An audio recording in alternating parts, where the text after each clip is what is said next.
Love and life, family. Today's topic, I want to talk about men, right? And as of lately, I've been noticing that with a lot of men, as men, especially men, melanated men of the collective, a lot of us are not showing up. And this is for me as well. A lot of us are not showing up not only for ourselves, because it starts there. Before I even get into this, it starts there. You have to show up for self. You have to know how to lead self. You have to know how to lead your life, especially if you're walking a certain path, right? And I feel as though that a lot of us have not shown up for the women in our lives. And I'm not even just talking about relationships. I'm talking about in general. Because women are out here hurting just as much as we are. And we have to create a safe space. I feel as though that we have to create a safe space for our women to be vulnerable, for our women to be emotional, and to open their heart chakra, because a lot of our women, especially again in the collective, a lot of us are walking a certain path. I feel as though that a lot of women have closed their hearts off to men. A lot of women have closed their hearts off to men based off of the trauma. And see, the problem is, right? It's not our responsibility to make a woman happy, but we have to personify that happiness that a woman is searching for, right? And I feel as though that starts with showing up with us for ourselves. That shows that we know how to lead ourselves out of that darkness, because a lot of us are depressed. A lot of us are dealing with anxiety. A lot of us are dealing with trauma that we don't want to talk about, that we don't want to touch on, And that's where showing up for self, that's where that comes into play, right?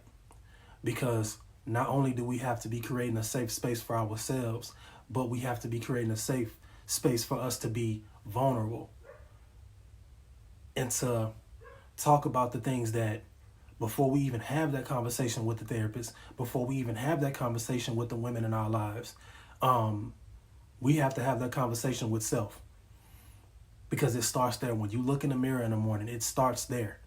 I know men right now who do not like to stare themselves in the mirror, who are scared at what looks back at them. That's a problem for me. You can't look yourself in a mirror because you're afraid, you're horrified of what you see, of the man staring back at you. That is a huge issue. That is a huge problem for me that needs to be dealt with. And of course, this is where shadow work comes in at, right? The guilt the shame.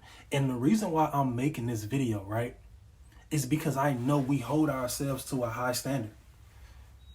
We hold ourselves to a high standard. The men who hold themselves, real men who hold themselves to a high standard, this conversation needs to be had, right? Because a lot of us have good women in our lives, and because of what we've been through, we don't know how to treat those women because, a lot of us, we haven't seen our fathers. And this is not a narrative that I want to create. This is not a narrative that I want to continue. We haven't seen our fathers treat our mother with respect and honor. And I feel as though that we have to be walking in a certain light, because there are going to be men behind us who are going to follow our lead. So the point I'm making, right, is that as men, we have to not only be showing up for ourselves and creating a safe space for ourselves, we have to be creating that safe space for our women as well. Because the women, the goddesses, the empresses in this collective are hurting. We have to understand that we are public enemy number one. Just this conversation right now, this may not even make it to YouTube, but this conversation right now, they don't want us to have this conversation. They don't want us to have these types of talking engagements, especially as melanated men, especially as melanated women. We need one another right now. We have to come together as one. We need one another more than anything as of right now.